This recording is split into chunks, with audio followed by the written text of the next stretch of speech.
사랑하는 성도 여러분, 친구 여러분, 긴 빗줄기가 이제 끝나고 화창한 날이 시작되었습니다. 이 아름답고 쾌적한 날씨를 주신 하나님을 송축하시면서 우리 다 같이 찬송 부르며 예배로 나가시겠습니다.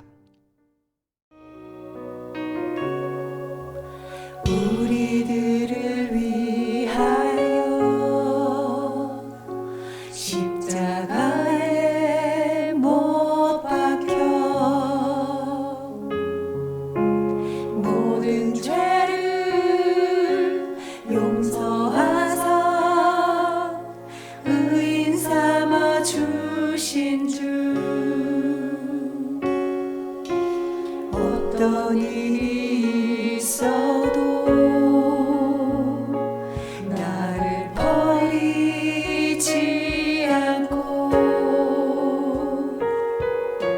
죽기까지 사랑하신 나의 귀한 예수님,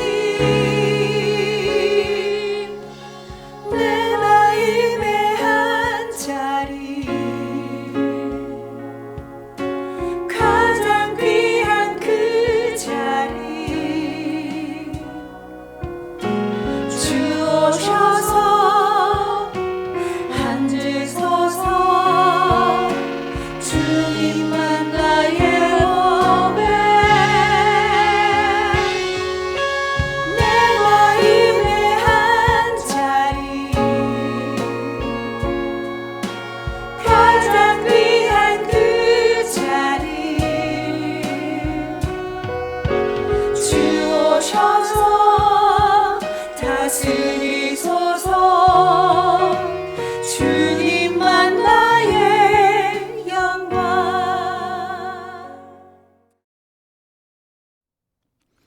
하나님 아버지 감사합니다. 오늘 복된 날을 주시고 우리에게 적절한 온도를 주시고 우리가 무엇보다도 안정적으로 거주할 공간을 주셔서 또 우리가 생존할 목초지를 허락하셔서 하나님 백성이 주의 돌보심에 의지할 때 결코 굶주리지 않음을 매일의 기적을 통해서 간증하게 하시고 살아계신 하나님을 송축할 수 있게 축복하시는 것을 감사합니다. 하루만 내리는 만나가 아니라 평생에 내려주신 만나로 인하여 하나님께 찬송합니다. 하나님 백성을 돌보시며 인도하시며 결코 개입을 주지 않으시며 끝까지 우리를 지켜주시는 하나님을 송축하고 신뢰하면서 우리의 믿음의 여정이 계속해서 아름다운 믿음 동행이 될 수 있도록 축복하여 주시옵소서. 예수님의 이름으로 감사하며 기도합니다. 아멘.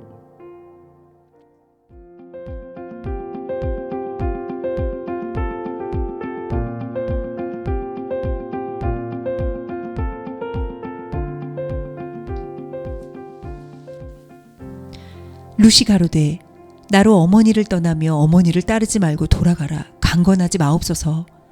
어머니께서 가시는 곳에 나도 가고 어머니께서 유숙하시는 곳에서 나도 유숙하겠나이다. 어머니의 백성이 나의 백성이 되고 어머니의 하나님이 나의 하나님이 되시리니 어머니께서 죽으시는 곳에서 나도 죽어 거기 장사될 것이라. 만일 내가 죽는 일 외에 어머니와 떠나면 여호와께서 내게 벌을 내리시고 더 내리시기를 원하나이다. 모압 여인 룻이 나오미에게 이르되 나로 밭에 가게 하소서. 내가 네게 은혜를 입으면 그를 따라서 이삭을 줍겠나이다. 나오미가 그에게 이르되 내 딸아 갈지어다 하매 룻이 가서 베는 자를 따라 밭에서 이삭을 줍는데 우연히 엘리멜렉의 친족 보아스에게 속한 밭에 이르렀더라. 마침 보아스가 베들레헴에서부터 와서 베는 자들에게 이르되 여호와께서 너희와 함께 하시기를 원하노라. 그들이 대답하되 여호와께서 당신에게 복 주시기를 원하나이다. 보아스가 베는 자들을 거느린 사환에게 이르되 이는 네 소녀냐? 베는 자를 거느린 사환이 대답하여 가로되 이는 나오미와 함께 모압 지방에서 돌아온 모압 소녀인데 그의 말이 나로 베는 자를 따라 단 사이에서 이삭을 줍게 하소서 하였고 아침부터 와서는 잠시 집에서 쉰 외에 지금까지 계속하는 중이니이다. 보아스가 룻에게 이르되 내 딸아 들으라. 이삭을 주우러 다른 밭으로 가지 말며 여기서 떠나지 말고 나의 소녀들과 함께 있으라. 그들의 배는 밭을 보고 그들을 따르라. 내가 소년들에게 명하여 너를 건드리지 말라 하였느니라. 목이 마르거든 그릇에 가서 소년들의 기로운 것을 마실지니라. 룻이 땅에 엎드려 절하며 그에게 이르되 나는 이방 여인이오늘 당신이 어찌하여 내게 은혜를 베푸시며 나를 돌아보시나이까. 보아스가 그에게 대답하여 가로되 내 남편이 죽은 후로 내가 시모에게 행한 모든 것과 내 부모와 고국을 떠나 전에 알지 못하던 백성에게로 온 일이 내게 분명히 들렸느니라. 여호와께서 내 행한 일을 보응하시기를 원하며 이스라엘의 하나님 여호와께서 그 날개 아래 보호를 받으러 온 내게 온전한 상 주시기를 원하노라.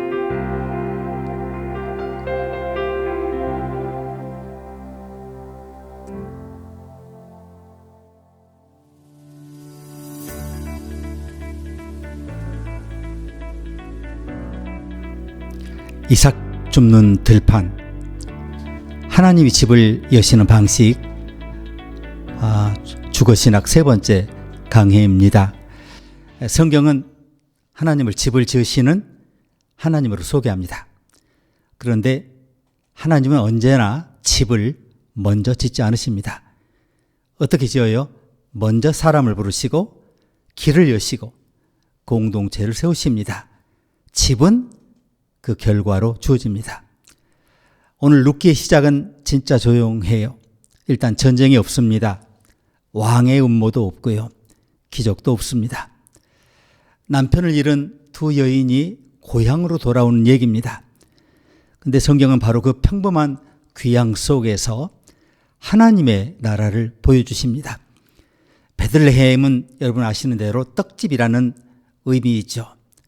그런데 이 이야기의 시작에서 그 떡집에 떡이 없습니다. 잠깐 등장했던 엘리멜렉의 집은 비었고 나오미의 품은 비었고, 무슨 말인고 하니 남편 죽고 두 아들이 죽어요. 이렇게 비련한 여러분 과부를 보신 적 있습니까? 그리고 그를 쫓아온 며느리 룻에게는 집도 남편도 미래도 없어요. 시어머니 나오미가 노인이잖아요. 너무 늙었어요. 그 노인 의지에서 낯선 땅에 왔으니 무슨 미래가 있겠습니까? 성경은 이렇게 집이 무너지는 모습을 먼저 보여줍니다. 그리고 곧 들판을 보여줍니다.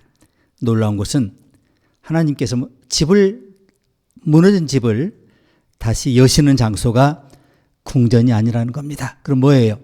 바로 들판이었습니다. 룻기는 묻습니다. 집 없는 사람은 대체 어떻게 살아갈 거냐? 그 질문에 대한 하나님의 대답은 일단 율법이었습니다. 오늘 가르침 세 가지로 정리합니다. 첫 번째는 2장 10절인데요. 내가 어찌 은혜를 입어, 이 구절입니다. 룻은 보아스 앞에 얼굴을 땅에 대고 엎드리죠. 나는 이방 여인이거늘 당신이 어찌하여 내게 은혜를 베푸시며 나를 돌보시나이까. 이 한마디에 룻의 지난 삶이 고스란히 담겨 있어요. 남편을 잃었죠. 고향도 잃었어요. 가족도 잃었습니다. 이제 남은 것은 모압 여자라는 낙인입니다. 이스라엘 사람들에게 모압은 언약 바깥 땅이었죠. 룻은 자기 힘으로는 결코 하나님의 백성 안으로 들어올 수 없는 사람이라는 의미입니다. 그래서 룻은 왜 나입니까? 왜 하필 납니까? 라고 질문을 하게 됩니다. 여기서 은혜라고 번역된 히브리어 헨, 내가 이방 여인이거늘 당신이 어찌하여 내게 은혜를 베푸시며 해서 은혜는 헨이에요. 헨. 단순한 호의를 뜻하지 않고 받을 자격이 없는 사람이 받아들여진 것을 의미합니다. 하나님께서 낯선 사람을 외면하지 않으시고 자신의 품 안으로 맞아들이시는 언약의 호의를 말합니다. 그런데 룻이 경험한 은혜는 눈에 보이지 않는 광경이 아니었습니다. 들판이 열렸고요. 한 줄의 법이 이 이방 여인을 살립니다. 하나님께서 이미 오래전에 말씀하셨죠. 너희가 너희 땅에 곡식을 거둘 때에는 밭 모퉁이까지 다 거두지 말며 떨어진 이삭도 다시 줍지 말고 가난한 사람과 거류민을 위하여 남겨두라. 또 말씀하십니다. 내가 밭에서 곡식을 거둘 때에 한 단을 밭에 잊어버렸거든.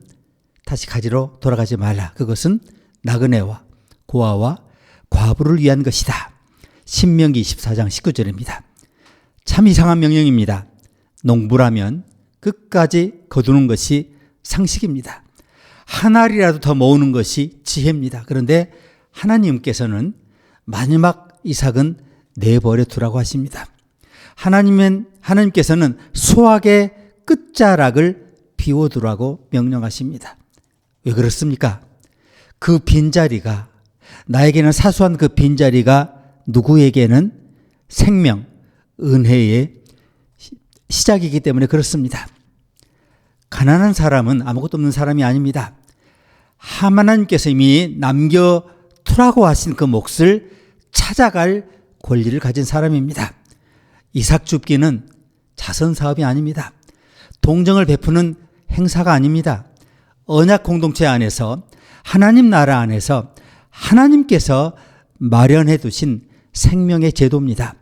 구약학은 이것을 하나님의 정의가 경제 질서 안으로 스며든 대표적인 사례로 설명하죠. 보아스가 룻을 살린 게 아닙니다. 보아스는 이미 하나님께 세워놓으신 법에 순종했을 따름입니다. 룻을 품으신 분은 하나님이셨습니다. 보아스는 그 은혜의 통로가 된 거고요. 여기에서 복음이 시작됩니다. 하나님은 언제나 사람이 쓰러진 뒤에 은혜를 만드시는 분이 아닙니다. 사람이 쓰러지기 전에 이미 은혜를 마련해 두신 분입니다. 룻이 이 들판에 들어가기 전에 하나님께서 이미 율법 속에 룻의 자리를 남겨두신 것입니다. 그래서 은혜는 우연이 아닙니다. 하나님의 오래된 준비입니다. 여러분의 삶도 마찬가지입니다. 보이지 않는다고 해서 하나님께서 지금 놀고 계시는 게 아닙니다. 눈물이 시작되기 전에, 상실이 찾아오기 전에 하나님께서 이미 들판의 가장자리에 은혜를 남겨두셨습니다. 우리는 우연히 그것을 발견했다고, 우연히 거기에 접속되었다고 생각하지만 성경은 말씀합니다. 은혜는 오래전부터 하나님께서 여러분을 위해 남겨두신 몫이라는 겁니다. 오늘 가르침 두 번째는 8절 9절인데요. 따라 이 밭에서 떠나지 말며 한 부분입니다. 보아스가 룻에게 말하죠. 내 딸아 들으라. 다른 밭으로 가지 말며 여기서 떠나지 말고 내 소녀들과 함께 있으라. 겉으로 보면 따뜻한 권면같이 보입니다. 그런데 본문은 단순한 친절을 말한 것이 아닙니다. 보아스는 먼저 룻을 따라 이렇게 부르죠. 이게 단지 나이가 어린 사람을 부르는 호칭이 아닙니다. 혈연이 아닌 사람을 가족의 언어로 받아들인 선언입니다. 남편을 잃고 고향을 잃고 자기 백성을 떠난 룻은 더 이상 누구의 딸도 누구의 아내도 아니었죠. 그런 룻에게 처음으로 공동체 안에 이름이 붙여진 거예요. 하나님께서는 사람을 회복하실 때 먼저 환경을 바꾸지 않으십니다. 그럼 뭘 해요? 먼저 관계를 회복시키십니다. 룻은 이방 여자에서 하나님의 공동체 안에서 보호받는 사람으로 불리기 시작합니다. 이어지는 말씀은 더욱 놀랍습니다. 다른 밭으로 가지 말라. 여기서 떠나지 말라. 내 손자들과 함께 있으라. 목이 마르거든 물을 마시라. 종들이 배는 그 뒤를 따라오라. 이렇게 보아스가 권면합니다. 이 모든 명령은 하나의 목적을 향합니다. 더 이상 떠돌지 말라는 겁니다. 자, 하나님은 보아스를 통해 룻의 발걸음을 멈추게 하십니다. 이것이 단지 일자리 하나를 제공하는 것이 아닙니다. 삶의 방향을 다시 세우는 일입니다. 당시 들판은 낭만적인 풍경이 아니었습니다. 추수가 끝난 들판, 생존을 위한 경쟁의 장소였습니다. 여성과 나그네는 가장 약한 처지에 몰렸고 모욕과 착취, 폭력의 위험이 상존해 있었습니다. 룻은 아침마다 어느 밭으로 가야 안전할지를 결정해야 했고 저녁이 되면 내일 또 다시 이곳에 올 수 있을지 질문을 품었습니다. 자, 가난한 사람의 가장 큰 고통은 오늘 먹을 양식이 없는 것만이 아닙니다. 내일도 다시 설 수 있을지 확신할 수 없다는 겁니다. 그래서 여러분, 가난은 단지 경제적 결핍이 아니라 미래를 계획할 수 없는 삶의 지난한 상태를 의미합니다. 바로 그 지점에서 보아스가 하나님의 입이 되어줍니다. 여기 있으라. 본문에서 떠나지 말라는 표현은 일시적인 공고가 아니었고요. 계속 머물라는 허락입니다. 하나님께서는 양식을 주시기 전에 안전을 주셨고 수확을 허락하시기 전에 소속을 허락하셨습니다. 성경은 사람을 회복하실 때 먼저 그의 발이 서 있을 자리를 마련하십니다. 이것이 하나님의 구원하시는 방식입니다. 이어지는 말씀도 참 중요합니다. 내가 소년들에게 너를 건드리지 말라고 명령하지 않았느냐. 여러분, 보호는 어떤 선의에 맡겨지는 법이 없습니다. 명령이 되었습니다. 하나님께서 약자에게 스스로 강해지라고 하지 않으셨습니다. 공동체에게 약자를 보호할 책임을 맡기십니다. 강한 사람이 자기 힘을 절제할 때 약한 사람이 비로소 평화를 누릴 수 있습니다. 이것이 하나님의 정의입니다. 성경의 정의는 단지 악을 처벌하는 데 머물지 않고요. 약한 사람이 두려움 없이 살아갈 수 있는 질서를 세워주는 겁니다. 그래서 성경은 안전을 말할 때 추상적으로 말하지 않습니다. 안전을 공간으로 보여줘요. 공간. 함께 일할 사람을 배치하고 마실 물을 준비하고 보호받는 동선을 마련하고 머물 자리를 딱 지정해 주십니다. 하나님 먼저 집을 주지 않으셨습니다. 그러나 집으로 이어지는 안정된 삶의 질서를 먼저 회복시키셨습니다. 룻은 더 이상 매일 새로운 생존을 찾아 떠도는 사람이 아니었습니다. 자, 룻은 다시 돌아올 수 있는 들판을 얻었어요. 매일 출근할 수 있는 들판을 얻었고 다시 이름을 불러줄 공동체 소속이 생긴 거예요.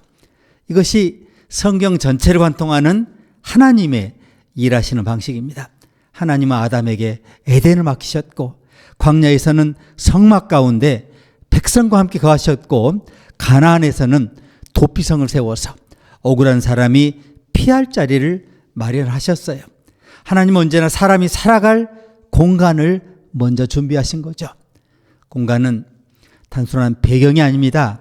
하나님의 언약이 눈에 보이는 형태로 나타난 하나님의 자리입니다. 보아스의 들판도 마찬가지였습니다. 들판은 농사의 장소이기 이전에, 경제의 장소이기 이전에 하나님의 자비가 이 땅 위에 구현된 하나님 나라였던 겁니다. 그래서 룻기의 중심은 한 가난한 여인이 우연히 좋은 남자를 만난 얘기가 아닙니다. 하나님께서 언약의 질서를 통해 한 사람을 살리시는 얘기입니다. 그 가문을 일으키시는 얘기입니다. 보아스는 그 질서에 순종했고 룻은 그 질서 안에 믿음으로 걸어감으로 생명을 얻었습니다. 하나님의 은혜는 감정으로 머물지 않습니다. 머물 수 있는 자리, 그리고 다시 돌아올 수 있는 길, 함께 살아갈 공동체의 질서가 삼위일체가 돼서 눈앞에 펼쳐진 겁니다. 바로 그곳에서 하나님은 한 사람의 생애뿐만 아니라 그의 태를 통해 장차 태어날 다윗의 집과 메시아의 계보를 엄청난 일을 준비하고 계셨습니다. 오늘 본문 가르침 세 번째는 여호와께서 내게 행할 일의 보답이라는 12절 이 구절입니다. 보아스가 룻을 향해 축복합니다. 여호와께서 내가 행한 일에 보답하시기를 원하며 이스라엘 하나님 여호와께서 그의 날개 아래에 보호를 받으러 온 내게 온전한 상 주시기를 원하노라. 겉으로 보면 이것은 참 덕담입니다. 축복의 말이죠. 그러나 이 말씀은 단순한 언어 체리가 아닙니다. 보아스는 룻의 선행에 대한 보상을 말한 게 아닙니다. 하나님께서 언약 안으로 들어온 한 사람의 삶을 끝까지 책임지신다는 믿음을 고백하고 있습니다. 여기서 보답, 그러잖아요. 보답. 하나님께 빚을 갚으라는 뜻이 아닙니다. 하나님은 거래하시는 하나님이 아니십니다. 하나님은 언약을 지키시는 하나님이십니다. 하나님께서 시작하시는 은혜를 하나님께서 끝까지 완성하신다는 선언이었던 겁니다. 룻은 나오미를 따라 베들레헴으로 왔습니다. 인간의 눈으로 보면 아무것도 얻을 수 없는 선택이었습니다. 남편을 잃었죠. 고향을 떠났죠. 미래는 보이지 않죠. 그러나 하나님은 잃어버린 것을 계산하지 않으셨습니다. 하나님은 새롭게 그 앞에 펼쳐질 룻과의 언약의 이야기를, 서사를 보고 계셨습니다. 사람은 현재 빈손을 보지만 하나님은 앞으로 채워질 손을 보고 계십니다. 그래서 보아스는 보상을 약속하지 않고 하나님의 신실하심을 선포한 겁니다. 이어지는 말씀은 진짜 더욱 아름답습니다. 그의 날개 아래에 보호를 받으러 온 내게. 날개라는 말 제가 참 좋아하는 말인데요. 주의 날개 아래 머물게 하신 것을 저는 매일 아침 감사합니다. 여기서 날개로 번역된 히브리어 카나프인데요. 단지 쇠의 날개를 말하는 게 아닙니다. 보호와 언약, 하나님의 덮어주심을 상징하는 강력한 표현입니다. 시편 기자가 같은 고백을 했습니다. 그가 너를 그의 깃으로 덮으시리니 내가 그의 날개 아래 피하리로다. 하나님의 날개는 힘없는 사람을 감싸는 사랑의 상징입니다. 폭풍을 없애는 것이 아니라 폭풍 속에서도 새끼를 품는 어미새의 모습입니다. 룻은 바로 그 날개 아래 들어온 사람입니다. 자기 힘으로 미래를 만들 수 없기에 하나님 품으로 피한 사람입니다. 근데 룻기의 놀라운 반전이 바로 여기서 시작돼요. 이야기 후반부에서 룻은 보아스에게 이렇게 말하죠. 당신의 옷자락을 펴 당신의 여종을 덮으소서. 옷자락 역시 아까 말한 그 카나프입니다. 룻기의 아름다움이 바로 여기에 있습니다. 보아스가 하나님의 날개 아래로 왔다라고 축복했던 룻은 훗날 바로 그 보아스에게 당신의 날개를 내 위에 펴달라고 말해요. 하나님의 날개는 보아스의 옷자락을 통해서 현실이 됩니다. 하나님 보호는 추상적인데 결코 머무르지 않습니다. 한 사람의 순종, 책임을 통해 역사 속에 인카네이션 하는 겁니다. 이것이 하나님의 섭리입니다. 하나님은 하늘에서 우주에서 빵을 떨어뜨리지 않으셨습니다. 하나님은 들판을 열어두셨습니다. 그분의 들판을 열어두신 거죠. 하나님은 천사를 보내지 않으셨습니다. 보아스를 준비하셨습니다. 사람을 준비하신 거죠. 하나님은 기적보다 공동체를 사용하셨습니다. 사람들은 섭리를 하면 특별한 이벤트, 사건, 기적에서 찾으려고 하죠. 그러나 룻기는 다르게 얘기합니다. 섭리는 평범한 사람들의 섭리 속에서 역사합니다. 하나님은 율법을 주셨고 보아스는 그 율법에 순종했고 룻은 그 은혜를 받아들였습니다. 그 평범한 순종들이 모여서 하나님 나라가 펼쳐졌습니다. 하나님의 구원의 역사가 시작된 겁니다. 그래서 룻기의 중심은 한 남녀의 러브스토리가 아니에요. 한 사람의 성공담도 아니에요. 이민 성공담, 그게 아니에요. 하나님 나라가 언약 공동체 안에서 어떻게 실제 생명이 되는지를 보여주는 이야기입니다. 율법이 들판에서 살아 움직이고 은혜는 공동체를 통해서 손에 잡히는 현실이 되었습니다. 하나님은 사람을 통해 사람을 살리셨고 그 한 사람을 통해서 다윗의 가문을 세우셨고 마침내 그 계보 가운데 예수 그리스도를 보내시게 됩니다. 그러면 룻기의 마지막 주인공은 보아스도 아니고 룻도 아니에요. 언약을 끝까지 신실하게 이끄신 하나님이 주인공이십니다.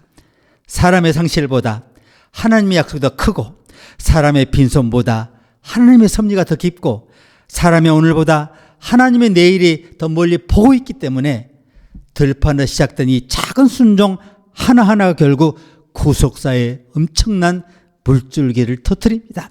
그 하나님 오늘 또 평범한 삶의 자리에서 자신의 언약을 여러분과 저의 작은 순종을 통해 조용히 이루어 가고 계십니다. 이제 오늘 말씀의 결론인데요. 룻은 집을 잃었습니다. 남편을 잃었고 고향을 잃었으며 의지할 가족도 잃었죠.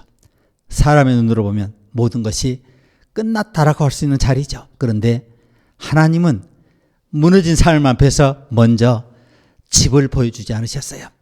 하나님 먼저 길을 보여주셨어요. 들판을 열어두셨고 율법을 남겨두셨고 그 율법을 기쁨으로 순종할 한 사람 보아스를 준비하셨습니다. 룻은 우연히 보아스를 만난 게 아니라 오래전부터 준비된 하나님의 언약 안으로 들어간 거예요. 성경은 이것을 뭐라고 불러요? 섭리라고 부릅니다. 하나님의 섭리는 특별한 기적보다 평범한 순종을 통해서 이렇게 역사합니다. 룻기는 집을 회복하는, 가문을 회복하는 얘기가 아니에요. 하나님께서 가문을 어떻게 하나님께서 회복하시는지를 보여주는 얘기입니다. 하나님은 벽부터 세우지 않으십니다. 먼저 사람이 살아갈 자리부터 준비하십니다. 이삭을 남겨두게 하시고 머물 수 있는 들판을 준비하시고 공동체 안에 한 사람, 하나님께 순종할 한 사람을 마련하심으로 이 일을 시작하셨습니다. 누군가를 위해서 비워둔 자리에서 하나님 나라는 이렇게 시작되었습니다. 작은 순종 하나가 이렇게 한 사람을 살렸는데 알고 보니 그 사람이 가정을 세우고 그 사람이 나중에 엄청난 인류를 구원할 구속사의 뿌리가 된 거예요. 룻은 들판에서 이삭만 주운 게 아닙니다. 하나님의 언약을 주었습니다. 보아스는 곡식만 남겨둔 게 아닙니다.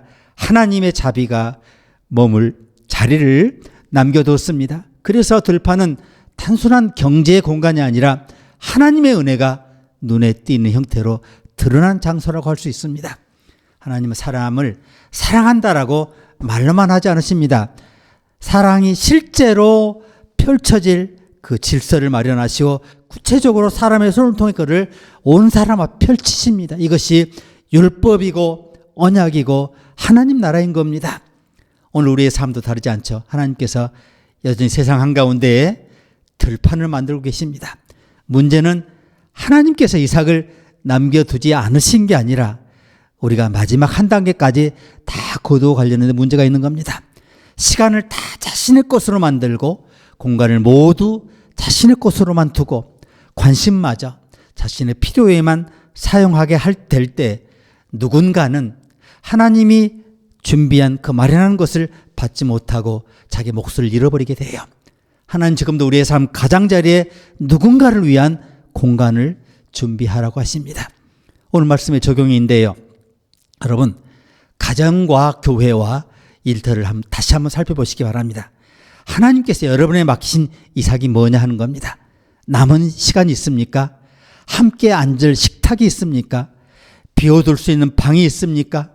끝까지 사용하지 않아도 되는 돈 그리고 관심이 있습니까? 하나님은 그 모든 것을 우연히 남겨두신 게 아닙니다. 누군가가 살아낼 수 있도록 맡겨두신 겁니다. 둘째, 여러분, 사랑을 감정으로만 남겨두지 마시기 바랍니다. 룻을 살린 것은 보아스의 선의가 절대로 아닙니다. 하나님의 율법이었습니다. 사랑은 반복될 때 문화가 되고 그 문화가 공동체를 만들고 공동체가 한 사람의 삶을 붙들어요. 그럼 하나님께 맡기신 사랑을 지속될 수 있는 질서를 만드시기 바랍니다. 교회 안에서도 가정 안에서도 언제나 누군가 찾아와 머물 수 있는 자리를 마련해 두시길 바랍니다. 셋째는 누군가의 삶에서 불필요한 이동을 줄여주시기 바랍니다. 사람은 계속 떠돌수록 불안해지고 머물 자리가 생길수록 회복돼요. 보아스는 룻에게 더 많은 곡식을 약속하기 전에 다시 돌아올 수 있는 들판을 허락했습니다. 하나님께서 오늘 또 한 사람을 회복하실 때 먼저 안전한 자리부터 준비하십니다. 여러분도 누군가에게 그런 자리가 되어주거나 그런 자리를 소개하시기 바랍니다. 자, 한 번 더 찾아올 수 있는 사람, 다시 문을 두드릴 수 있는 공동체, 실패해도 돌아올 수 있는 그런 집과 여러분이 된다면 그곳은 바로 이미 하나님 나라가 시작된 곳이라고 그렇게 믿습니다. 룻기의 마지막은 한 여인의 생존이 아니었어요. 하나님께서 언약을 끝까지 이루신 이야기였던 겁니다. 들판에서 시작된 작은 순종이 한 가문을 세우고 다윗의 집으로 이어지고 마침내 메시아를 맞이하는 계보가 된 겁니다. 그러면 하나님께서 오늘도 우리의 들판을 바라보십니다. 조용히 물으십니다. 너희 들판에 아직도 누군가를 위하여 남겨둔 이삭이 있느냐? 이 질문에 순종하는 삶을 통해서 하나님은 오늘 또 집을 잃은 사람에게 집을 열어주시고, 공동체를 잃은 사람에게 가족을 허락하시고, 절망 속에 있는 사람에게 다시 살아갈 내일을 선물하고 계십니다. 이것이 룻기 복음이고, 오늘 또 하나님께서 세상을 회복하시는 방식이고, 하나님께서 여러분을 룻기의 그 놀라운 들판으로 만드신 이유입니다. 이 놀라운 룻기의 축복, 룻기의 복음이 여러분과 저의 삶에서 활짝 펼쳐져서 또 새로운 하나님 나라의 계보가 이어지고 세워지고 확장될 수 있기를 주의 이름으로 축복하고 기도합니다. 하나님 아버지, 사사기의 끝자락에 이렇게 아름다운 시간과 공간, 사람들의 이야기를 이렇게 남겨두시고 하나님 나라가 임하는 방식, 하나님께서 우리의 무너지고 연약하여 다시 갈 길 없는 사람 세우시는 방식을 보여주시고, 우리가 그렇게 살아날 수 있을 뿐 아니라 우리 옆에 이웃, 또 우리가 모르는 타자, 그 누구도 그렇게 세워질 수 있음을 우리를 통해서 알게 하시고, 우리가 이 모든 일을 가능케 하기 위해서 하나님 나라의 복음에 순종할 수 있도록 결단의 믿음을 허락하신 것을 감사합니다. 우리가 이 땅에 아직 이렇게 호흡하고 남아있는 이유가 이 하나님 나라, 하나님 복음의 확장과 이 생명의 사슬을 연결하기 위한 들판이 되어주기 위해서 남은 것을 믿으며, 이 눈을 열어주신 하나님, 순종하도록 하나님 믿음 주시는 하나님을 송축하고 찬송합니다. 다가온 우리의 삶과 우리의 삶의 모든 여정들이 하나님의 아름다운 이 은혜의 자비, 생명의 들판이 될 수 있도록 우리의 삶을 하나님 기뻐하시는 그곳으로 인도하여 주시옵소서. 예수님의 이름으로 기도합니다.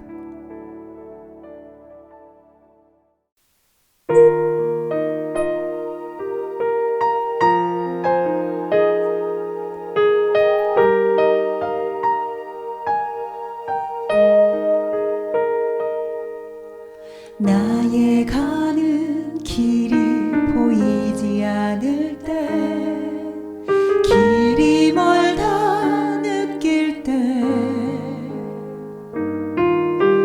빛 되신 주 그 사랑의 빛, 나의 가는 길 비추신다.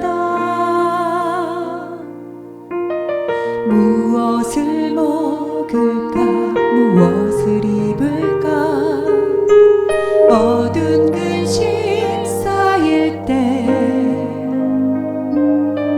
저 들풀도 하늘의 새도 하나님이 먹이신다. 염려하지 말라, 염려하지 말라, 염려하지 말라. 내 주는 살아계신다. 염려하지 말라, 염려하지 말라, 염려하지 말라. 주가 돌보시네. 내 주는 살아계신다.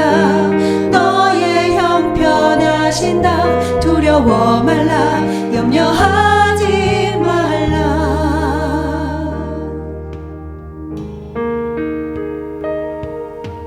나의 가는 길이 보이지 않을 때, 길이 멀다 느낄 때, 빛 되신 주 그 사랑의 빛, 나의 가는 길 비추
지금은 우리 구세주 예수 그리스도의 크신 은혜와 하나님 우리 아버지의 이 만극하신 사랑과 성령님의 내재 교통 충만하심이 룻처럼 고국을 떠나 사랑하는 남편을 잃고 전혀 예측할 수 없는 미래에 찰흙 같은 시대의 한가운데로 걸어왔지만 그가 알지 못한 그 가운데 하나님의 언약의 손에 이끌려 그 누군가에 접속되었을 때 그것이 생명이 피어나고 가문이 일어나고 여호와 메시아께 예수 그리스도께서 그 계보를 통해서 이 땅에 오신 것을 생각하면서 우리도 하나님께서 그렇게 귀하고 소중하고 가장 아름다운 하나님 나라의 그 아름다운 중심으로 사용하실 수 있도록 우리의 가진 그 어떤 것 가운데서도 하나님의 들판으로 내어드리기를 다짐하는 주의 자녀, 주의 종들을 위해 이제 그리고 영원히 함께 계시기를 간절히 축원하옵나이다.